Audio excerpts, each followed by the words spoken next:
जय हिंद साथियों, स्वागत है आप सभी का आपके अपने YouTube channel target with Ajit में।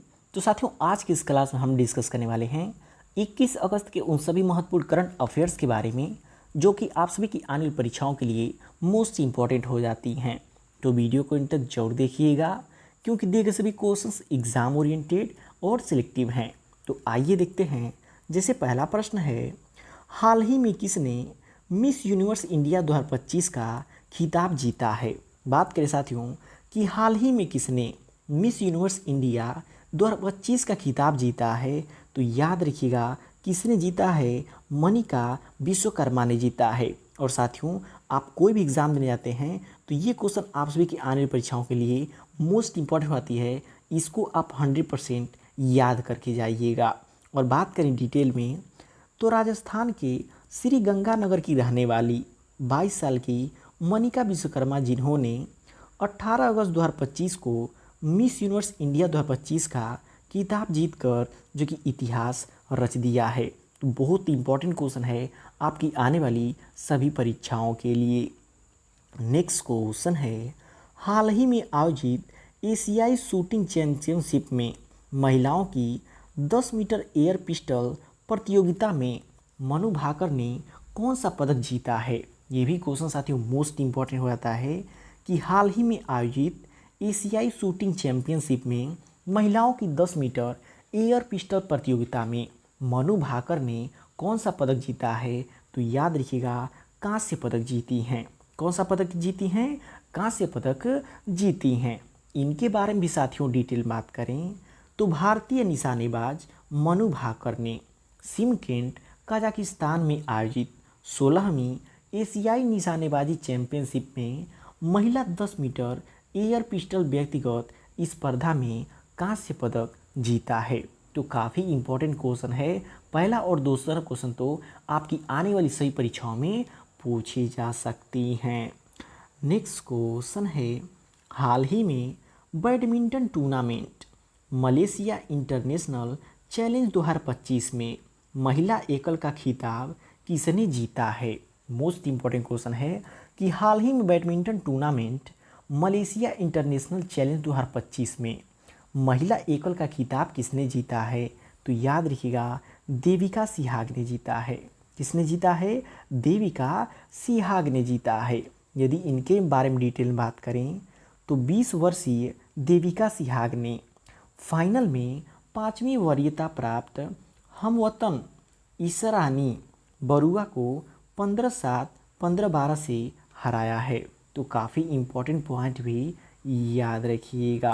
तो साथियों, क्वेश्चन का लेवल आप सभी लोग को देख के पता चल रहा होगा कि दिए गए सभी क्वेश्चंस एग्जाम ओरिएंटेड और सिलेक्टिव हैं।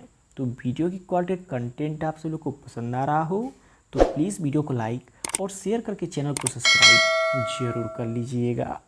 नेक्स्ट क्वेश्चन है, हाल ही में अच्युत पोद्दार का 91 वर्ष की उम्र में निधन हुआ है। वो क्या थे? तो याद रखिएगा वो एक अभिनेता थे। क्या थे? वो एक अभिनेता थे जिन्होंने जो कि 3 इडियट्स मूवी में जो कि एक डायलॉग उनका फेमस हुआ था और आप बहुत सारे मीम्स में भी देखे होंगे कि वो बोलते हैं, अरे कहना क्या चाहते हो। तो वो डायलॉग किसका था? इन्हीं का था, अच्युत पोद्दार की। बात करें हिंदी और मराठी सिनेमा के दिग्गज कलाकार अच्युत पोद्दार का 18 अगस्त सन 2025 को ठाणे के जुपिटर अस्पताल में 91 वर्ष की आयु में निधन हो गया। तो ये भी क्वेश्चन इम्पॉर्टेंट है आने वाली सभी एग्जाम्स के लिए।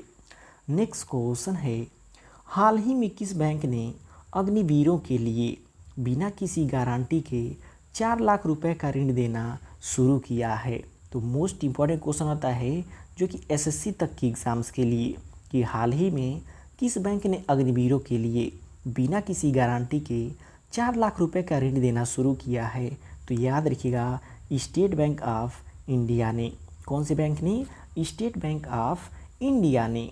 यह लोन या स्कीम 15 अगस्त 2025 से 79वें स्वतंत्रता दिवस के अवसर पर लॉन्च की गई और इसके तहत लोन की रिटर्न की अवधि अग्निपथ योजना के अनुसार सेट की गई है।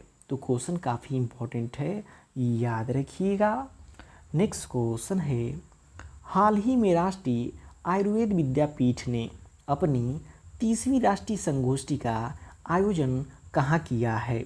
तो याद रखिएगा, नई दिल्ली में किया है। कहाँ पे किया है? नई दिल्ली में किया है।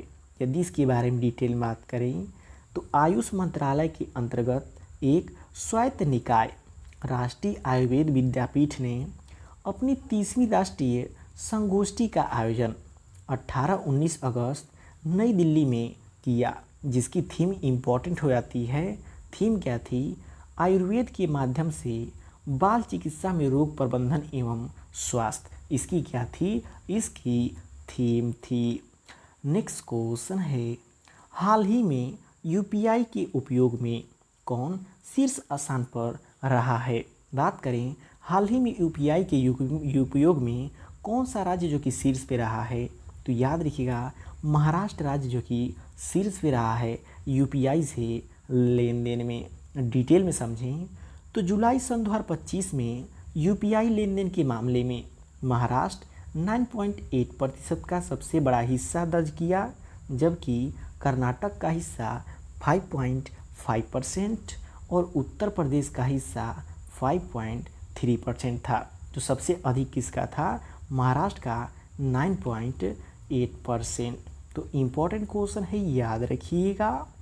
नेक्स्ट क्वेश्चन है, हाल ही में आदि कर्मयोगी अभियान किस मंत्रालय ने शुरू किया है? बात करें हाल ही में लॉन्च की गई आदि कर्मयोगी अभियान किस मंत्रालय ने शुरू किया है?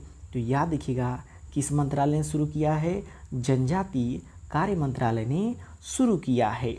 यदि डिटेल में समझें तो इस पहल का उद्देश्य आदिवासी क्षेत्रों में जमीनी स्तर पर सेवाओं का जवाबदेह और प्रभावी वितरण सुनिश्चित करना है। तो उद्देश्य याद रखिएगा साथियों, कई बार परीक्षाओं में सिर्फ उद्देश्य ही पूछ दिए जाते हैं। नेक्स्ट क्वेश्चन है, अगस्त 2025 में नागालैंड के राज्यपाल का अतिरिक्त प्रभार किसे सौंपा गया है? देखिए साथियों, हाल ही में जो कि मणिपुर के राज्यपाल ला गणेशन थे, जिनका जो कि हाल ही में निधन हो गया है, तो उनके स्थान पर नागालैंड के राज्यपाल को अतिरिक्त प्रभार सौंपा गया है। तो किसके सौंपा गया है? याद रखिएगा, अजय कुमार भल्ला जी को सौंपा गया है।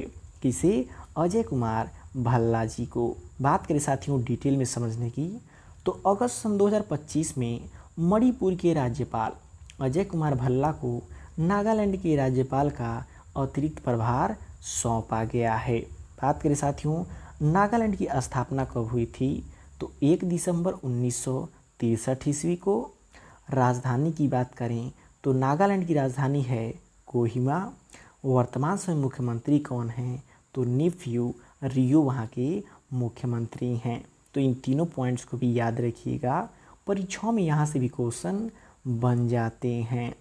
नेक्स्ट क्वेश्चन है, हाल ही में किस देश में रोबोटों का ओलंपिक शुरू हुआ है? मोस्ट इम्पॉर्टेंट क्वेश्चन होता है कि हाल ही में किस देश में रोबोटों का ओलंपिक शुरू हुआ है? तो याद रखिएगा, चीन में। किस देश में? चीन देश में शुरू किया है।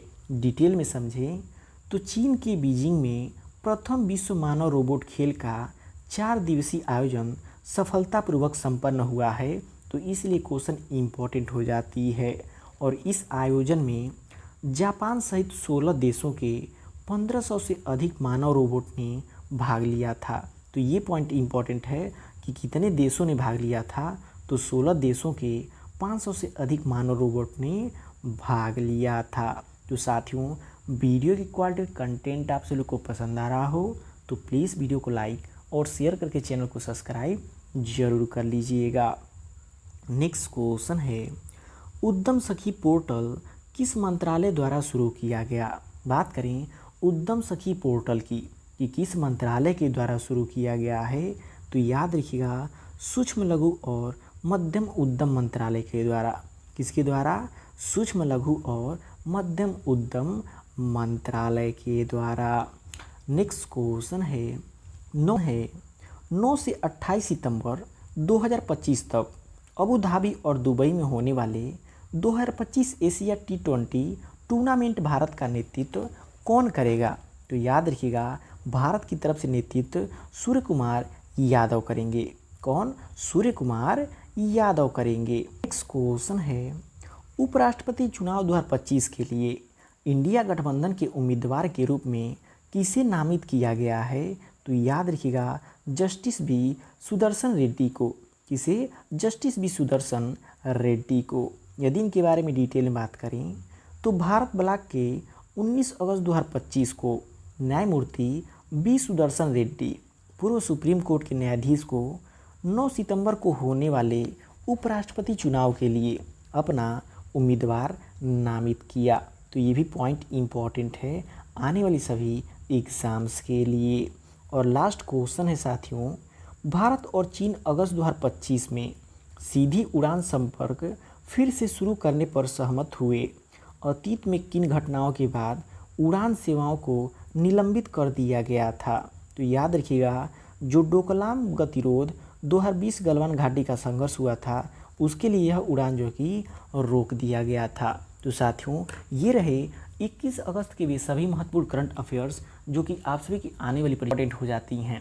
तो वीडियो आपको कैसा लगा कमेंट करके फीडबैक जरूर दीजिएगा और वीडियो पसंद आए प्लीज़ वीडियो को लाइक और शेयर करके चैनल को सब्सक्राइब जरूर कर लीजिएगा।